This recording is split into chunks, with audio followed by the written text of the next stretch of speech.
Olá, meu amigo e minha amiga, sejam bem-vindos a mais um Portal do José, fechando mais uma semana com esse nosso primeiro encontro de sexta-feira, trazendo informações muito importantes e relembrando alguns fatos com algumas cenas que uma quadrilha que agiu no poder aqui no nosso país quer que nós nos esqueçamos, mas isso não vai acontecer para desespero dessas criaturas. Especificamente, o clã Bolsonaro anda fazendo uma série de publicações nas redes sociais onde eles falam de tudo, menos da tragédia no Rio Grande do Sul, fazendo alguma coisa objetiva a favor do povo gaúcho e também relembrando ou rebatendo algumas situações que estão vindo à tona.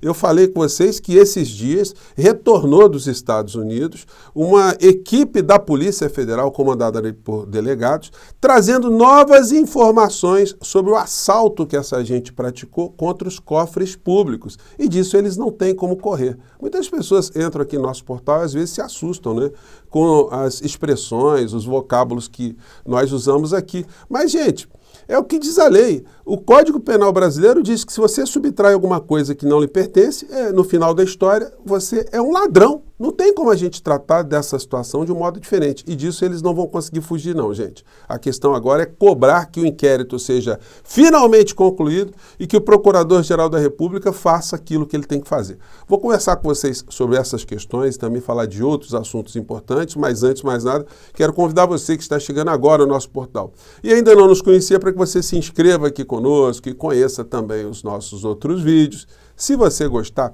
compartilhe, recomende, não se esqueça, dê o seu joinha, mande seu comentário e, se puder, se inscreva aqui também no nosso clube de membros. Você que é muito bem-vindo e muito bem-vinda. Gente, como nós sabemos, né, as quadrilhas tentam sempre distrair as vítimas, né, para que o crime não seja percebido, para que eles tenham êxito na prática criminosa e consigam depois ter algum tipo de benefício, né, ou benefícios com os produtos do crime.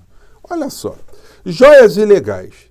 Imagens da Polícia Federal apontam parceiro de Bolsonaro em operação. As imagens inéditas confirmam detalhes sobre a venda e recompra ilegais das joias. Então isso vai vir à tona, gente.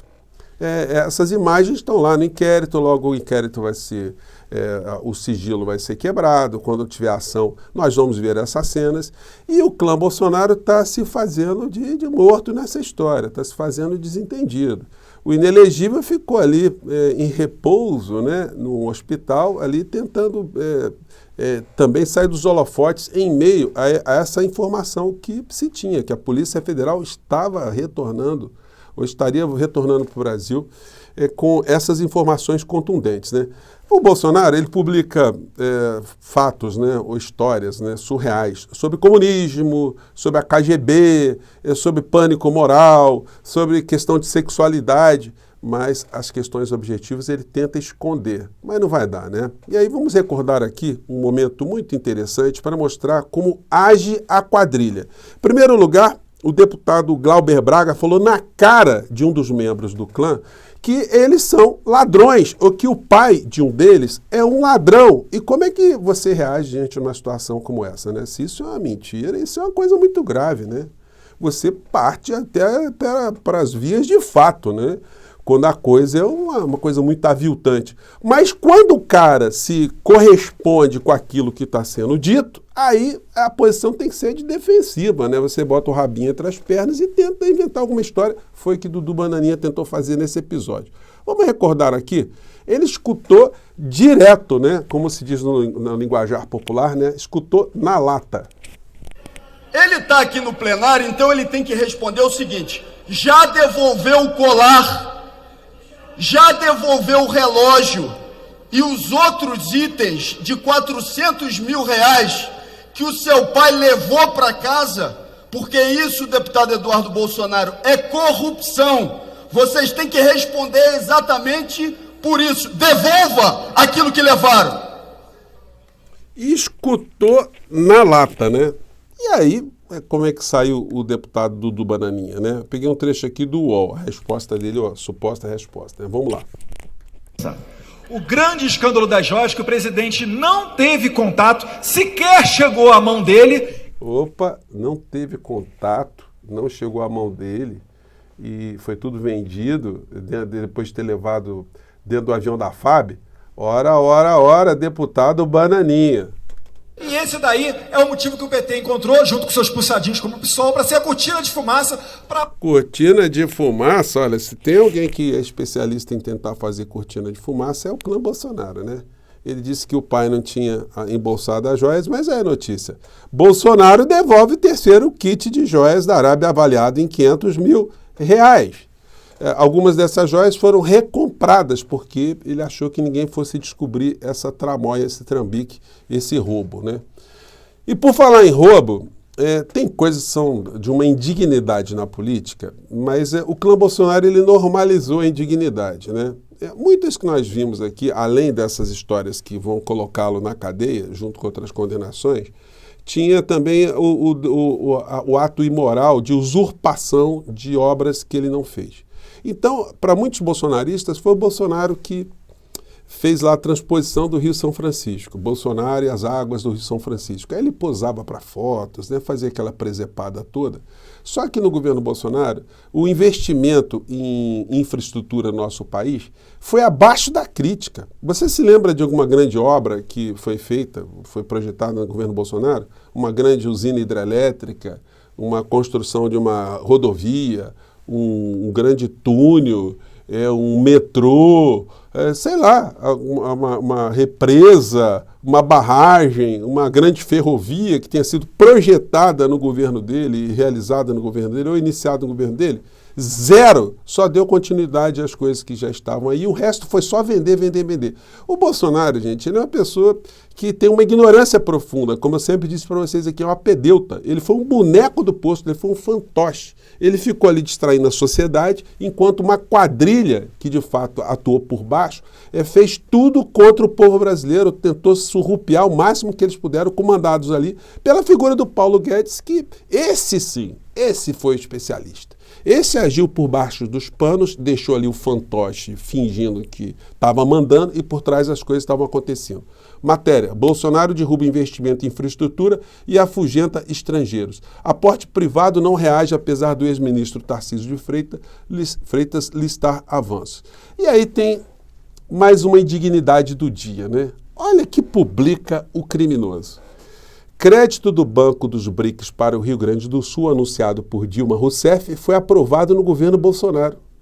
Então, vejam só, o que o Bolsonaro está querendo dizer? Que ele teve uma visão mediúnica, que iria acontecer um desastre no Rio Grande do Sul e pediu dinheiro ao BRICS para o estado do Rio Grande do Sul? Porque nas entrelinhas é isso que bate na cabeça de muitos fanáticos, né?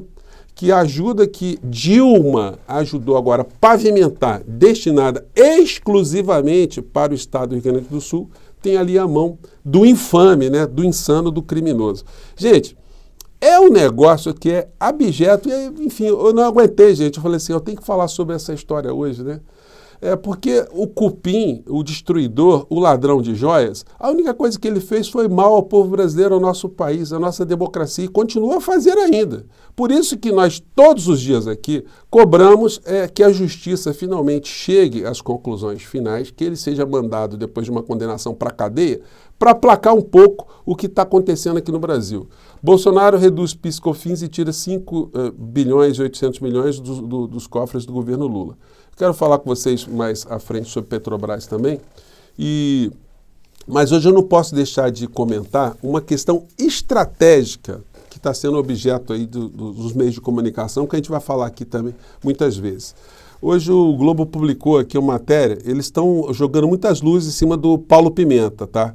Tem gente aí, mas está se fazendo uso político dessa história. Enfim, já comentei ontem com vocês, né? Quem é que o presidente da República deveria colocar para comandar uma articulação para a recuperação do estado do Rio Grande do Sul, que é uma coisa inédita que está acontecendo no Brasil diante da magnitude dos problemas, né? Que vai precisar ali de alguém fazendo meio de campo. Eu vou colocar aqui um adversário político, alguém que não é do Rio Grande do Sul, enfim, alguém que não conheça a história, alguém que não tenha trânsito, alguém que seja uma pessoa intratável, uma pessoa que seja alienígena. Então não dá, né?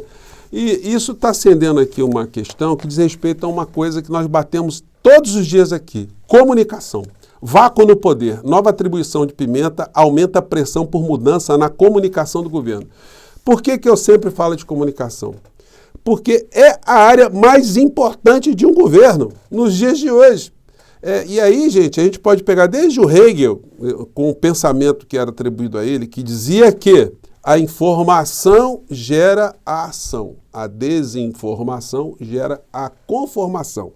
Se você quiser traduzir isso para a filosofia da nossa vovó, ela diria que quem não é visto não é lembrado. Ou do Chacrinha, quem não se comunica se estrumbica, né? Então, a comunicação, gente, ela é tão vital, porque se o governo for absolutamente eficiente, mas a comunicação ela for torta, ela for míope, ela for negativa, tudo aquilo que se faz concretamente vai por água abaixo. Vejam o que aconteceu com um governo, um desgoverno de um genocida. Ele fez um mal profundo. E, diante de uma comunicação eficiente que ele teve em relação a uma parcela da sociedade, ele ainda teve 58 milhões de votos. De pessoas que não enxergaram absolutamente nada de nefasto nessa criatura e acharam que ele podia ficar mais 4 anos à frente do nosso país. Para nossa satisfação, nós conseguimos evitar isso, mas nós não podemos nos desguarnecer. Portanto, nós vamos continuar aqui. A área de comunicação do governo Lula não vai se resolver com nomes, vai se resolver quando o presidente da República estiver à frente da comunicação.